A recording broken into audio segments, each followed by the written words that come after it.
भी माता बहनें, बेटियां और देवियों सज्जनों, आप सभी का इस प्रांगण में, इस झरना स्थल पर स्वागत है, जोहार है, जय झारखंड है। मैं तो कोई सामाजिक अगुवागन नहीं हूँ। मैं लोहरदगा से हमारे फौजी पुलिस ग्रुप का एक आदिवासी सहयोग समिति लोहरदगा है, जिसमें हमारे वहाँ जितने भी हमारे सर्विस पर्सनल हैं, बेल्टधारी, उन लोगों का एक ट्रस्ट है। उसका मैं शिक्षा प्रभारी के तौर पर कार्य करता रहा हूँ विगत 2020 से। और इस मुहिम में हम लोग ने अपने प्रयास से इसके लिए किसी से चंदा या और कुछ कहीं से राजनीतिक पार्टियों से लेने का प्रयास नहीं रहा है। अपने सैलरी से, अपने पेंशन से कंट्रीब्यूट करते हुए शिक्षा के लिए करीब हमारे 25 गांव में हम लोगों ने छोटे बच्चों को, चूँकि स्कूल बंद हो गया था, वहाँ शुरू करने के लिए हम लोगों ने कार्यक्रम शुरू किया था। साथ ही करीब 25 गांव में राष्ट्रीय झंडा फहराने के लिए झंडा, डंडा और मिठाइयाँ हर साल बांटी जाती है। ये कार्यक्रम वहाँ होता है। और हमारे पढ़े लिखे नौजवान हैं, उनके लिए हम लोगों ने एक इंस्टीट्यूट खोला है, जहाँ उनका खासकर क्लरिकल जॉब और हमारे फौज में जाने के लिए, फोर्स में जाने के लिए जो तैयारियां होती है, शिक्षा और उनका फिजिकल ट्रेनिंग होती है, इसका ट्रेनिंग चलता रहा है।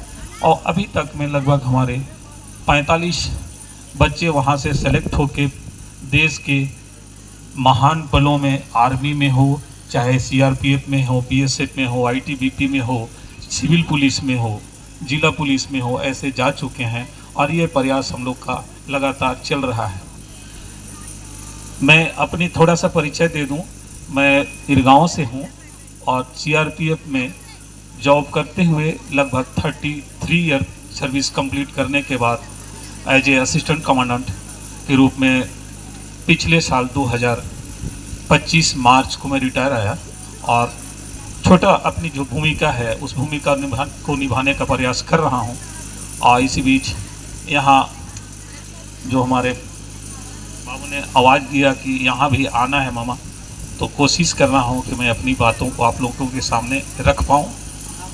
और जो मेरा अनुभव है कि इस अनुभव में मैं देखा कि जो व्यवस्था रही है, अपने पढ़ा समाज की व्यवस्था रही है, ग्रामीण व्यवस्था रही है, वो ग्रामीण व्यवस्था पिछले करीब 35-40 सालों से धीरे धीरे जाके हम भूल से गए हैं और दूसरे समाज की तरफ कहीं ना कहीं आकर्षित होकर चलते चले गए हैं और अपने समाज की धर्म परंपरा को भूलते चले गए। लेकिन खुशी की बात है कि पिछले कुछ दिनों से ये मुहिम चल चुका है अपने समाज को बचाने के लिए, अपने धर्मस्थल को बचाने के लिए, जिसमें सुबोध जी का अपना योगदान को मैं नहीं भूलूंगा। उन्हें बहुत बहुत धन्यवाद देना चाहूँगा कि इन्होंने इसके लिए मुहिम उठाई है। मैं आप लोग कहना चाहूँगा कि हर एक क्षेत्र में हमको आगे बढ़े बगैर, हम केवल धर्म कर्म पर अगर आगे बढ़ते हैं तो हम अपने जीवन को अच्छा नहीं बना पाएंगे, अपने आने वाली पीढ़ी के लिए अच्छा नहीं बना पाएंगे। हमें चाहिए कि हम अपने धर्म कर्म को अच्छा से निभाते हुए अपने शिक्षा, रोजगार, स्वास्थ्य की ओर भी ध्यान दें। हम आज आए दिन देखते हैं बहुत सी कुरीतियाँ हमारे समाज में हैं। कोई डाइन विषा को लेके किसी को मार दे रहा है, तो कोई कुछ और आरोप लगा दे रहा है, जो हमारे समाज के लिए एक बहुत ही एक कलंकित बात है। इसमें कुछ ऐसा है नहीं, लेकिन हम लोग भटके हुए हैं। इन कुछ गलत रीतियों को हमको छोड़ना पड़ेगा और हमें साइंस और टेक्नोलॉजी की तरफ आना पड़ेगा और हमें बाजार की तरफ आना पड़ेगा। कल हम अपने दरवाजे जब खोलते थे, लेकिन आज हमें रोड की तरफ दरवाज़ा खोलना पड़ेगा, रोड पर आना पड़ेगा, व्यापार को काम करना पड़ेगा, व्यापार पर, और शिक्षा पर काम करना पड़ेगा। आज सरकारी स्कूल करीब करीब हमारे राज्य नहीं बल्कि पूरे देश में बंद होने के कगार पर है। कोई भी सरकार यहाँ अपनी सरकार को कहें तो सरकारी स्कूल के नाम पर एक मास्टर है, मिडिल स्कूल में 8 क्लास तक है। मेरे खुद ही अपने गांव में 2 टीचर हैं, एक खिचड़ी बना के खिला रहा है और दूसरा लेखा जोखा बना रहा है। और बच्चे केवल वहाँ बैठ के और खिचड़ी खा के आ रहे हैं। हम लोग भी अपने ज़माने में स्कूल में पढ़े हैं, जिस टाइम सरकार के पास पैसे नहीं होते थे लेकिन टीचर पूरा रहते थे। 8 क्लास तक के स्कूलों में 7 टीचर होते थे। उन स्कूलों में कोई फंड नहीं मिलता था। हमने खुद भी गुरुजी के साथ छतों में काम करके उस स्कूल में पढ़ाई की है। तो आज हम लोग को अपने अपने गांव के शैक्षणिक संस्थान को थोड़ा ध्यान देना पड़ेगा।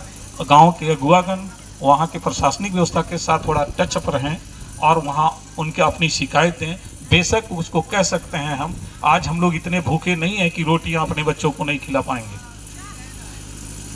हमें उन स्कूल में शिक्षा की जरूरत है, तो शिक्षा के लिए हमें बच्चों को बताना पड़ेगा कि टीचर अच्छा से पढ़ाए। और उन टीचर को व्यवधान कर रहा है वो खिचड़ी, हम अपने जिला शिक्षा पदाधिकारी के पास ये जरूर हम बता सकते हैं कि आप हमें खिचड़ी मत खिलाइए बच्चों को, लेकिन टीचर जरूर दीजिए। बच्चे शिक्षित होंगे, समझदार होंगे, देश दुनिया को समझेंगे, तो अपने जीवन यापन, अपने समाज को बेहतरीन करने में अपनी भूमिका निभाएंगे। अगर अनपढ़ हैं तो हम आज के दौर में इस फिनटेक दुनिया में, आज जो टेक्नोलॉजी का युग है, इस युग में हम आगे सरवाइव नहीं कर पाएंगे, हम आगे नहीं बढ़ पाएंगे। हमें चाहिए कि हम शिक्षा को एक महत्वपूर्ण कार्य के रूप में अपनाएं, तभी हम आगे बढ़ पाएंगे।